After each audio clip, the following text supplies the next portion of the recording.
Hey, we just have this. President Trump, former President Trump, will be heading to the Texas border. I have accepted the invitation of Governor Greg Abbott to join him on an official visit to our nation's decimated southern border on Wednesday, June 30th. Looks like he's going to be Kamala Harris to the border. We just happen to have with us Governor Abbott right now, Greg Abbott of Texas. Sir, welcome back to Newsmax. Did you just get the news, or when did you find out he was accepting your invitation? This is something that the president and I have talked about for a while now, and as he pointed out in his letter, it's something that I invited him to come down to the border to visit with the public about the border, because he set the high mark for what needs to be done on the border with building the border wall, with the Remain in Mexico policy, with the Title 42 policy, by sending a message that no longer could people come across the border illegally, that he was going to enforce the immigration laws. And, you know, it's amazing that we now have been through about 5 months or so of another administration. They have yet to come down to the border, either the president or the vice president, whereas President Trump was highly engaged, and he remained in active communication with me during the entirety of his presidency, in part because of his concern about border, but also because of his concern about the way that Texans and Americans were being impacted by this massive influx across the border. And one last thing, Greg, real quick, and that is, if you look at what President Trump was able to do in comparison to President Biden, it's astonishing, because last April, when President Trump was still in office, there were 17,000 people apprehended coming across the border. This April, under President Biden, there have been more than 170,000 people apprehended, so more than a 1,000% increase under the Biden administration. Obviously, President Trump was controlling the border far better than President Biden is. Sir, you're going to step in, though. You're going to build the wall. You're going to step in and build a good chunk of this. But I want to show folks at home, there is a very long Texas-Mexico border, as you know, almost 1,300 miles. You don't need a wall for the entire length. Am I correct in that? There are lakes. There are certain areas where a wall would just make no difference. Well, in addition to what you just said, also there are certain areas where either no one or really hardly anyone ever crosses the border. Conversely, Greg, there are other areas where there are an incredible influx of invaders coming across the border, and that's exactly why we need to build the border wall in certain strategic areas. And it's going to be tomorrow that I make the public announcement about exactly what the Texas plan is for building the border wall. I want to take a peek at what it looks like right now. We've got, this is actually from, I believe, DHS. If you look, it's not the best, it's not exactly obvious, but the red is where we have wall or partial wall so far. So I know the big announcement is coming tomorrow, but what can you tell us? Give us a preview, how long, where, that kind of thing. Well, again, those are issues, Greg, that I'm going to have to save until tomorrow, and you can report it tomorrow night. But just know that Texas has a plan to step up and continue the process of building a wall, because we need to help protect our fellow Texans from the unbelievable number of people coming across the border. All right, so you're going to wait till tomorrow, but can you tell me this? How high? It will be effective. Let me put it that way. All right. Hey, it is astonishing that President Trump is coming back to the border. We love that. But that Kamala Harris, the vice president, we talked about it a moment ago. But, you know, there's a big difference between campaigning and governing. You know that. She should know that. Here she is in 2019. But what does this president do? He virtually looks at those children and says, go back to where you came from. What do we have in this president? A policy that was about taking children, separating them from their parents, and calling it border security. No, that was a human rights abuse being committed by the United States government, and it is against the morals and the values of who we are as a nation.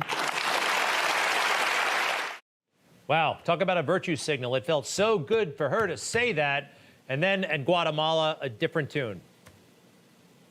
To be clear to folks in this region who are thinking about making that dangerous trek to the United States-Mexico border, do not come. Do not come. And she goes on to say that we will enforce our laws. In 2019, she was kind of blowing that off. So Governor Abbott, Let me ask you this. This has been a problem for a long time. You're just deciding to do this now. And I think Donald Trump changed the game. He said, this is actually feasible. We can do this. He didn't quite get it done. He tried. We know he got a lot of pushback. But why didn't we possibly try to do this earlier? Sure. Easy answer, at least as far as I'm concerned, because every year that I have been governor, Texas has been providing almost $1 billion every biennium for border security using Texas National Guard as well as Texas Department of Public Safety officers. The need for that decreased under President Trump, for one, because President Trump enforced the immigration laws, but for another, because he began building the wall. And had President Trump been reelected, candidly, Texas probably would not have had the need to spend Texas taxpayer dollars on doing the federal government's job. It was only after President Biden got elected and suddenly changed building the wall and the Remain in Mexico policy and the other policies that were securing the border that required Texas to increase our effort. The first thing I did was in Biden's second month in office when I launched Operation Lone Star that deployed more than 1,000 Department of Public Safety officers, National Guard, where together they have arrested more than 1,500 people and have apprehended more than 35,000 immigrants coming across the border illegally. We have seen, however, that effort is not going to be sufficient, which is now why Texas is going to step up and take the next step and begin building the wall in Texas. All right. Well, we know you'll host the president very well, and that should be a very interesting visit for both of you. Hey, Governor Abbott, you know, it's interesting. I've known about you, well, since you became governor, 6 years ago, but only recently, and I've been watching you for a long time, did I realize that you are confined to a wheelchair. A lot of folks don't know that, and I was surprised. I understand you had an accident in your 20s. Can you tell us a little bit about that, and has it, Sure. how it's affected you? I mean, beyond the obvious, you know, your life dramatically changed. Sure. Well, it's one thing you can't see through a TV camera like this. But yeah, I was in my 20s and I was out running. So I was an avid runner. And while I was out running one day, a massive oak tree crashed and fell down on my back and hit me in the back and crushed my vertebrae and my spinal cord, leaving me immediately and permanently paralyzed and needing to use a wheelchair ever since that time. But I got to tell you, I chose immediately not to be a victim, but to find a way to be a victor. I learned a very important lesson, and that is our lives are not going to be defined by our challenges. Instead, we define our lives by the way that we respond to those challenges. And it was after the accident that put me into the wheelchair that I went on to become a state district judge in Houston. I became a Supreme Court justice for the state of Texas. I became the longest serving attorney general in Texas history and now governor of the great state. Part of that is because of the resolve that I had not to be a victim, but part of it shows the art of the possible in Texas, showing that I live in a state where even a young man whose life is broken in half can rise up and be governor of this great state. I love it, sir. Thank you for sharing that story. And, well, good luck tomorrow. We'll be watching and we'll report tomorrow night all the details. We appreciate it so much. Governor Greg Abbott, Republican of Texas, all the best, sir. Thank you, Greg. Recently, Facebook announced it will ban former President Trump's account for at least 2 years.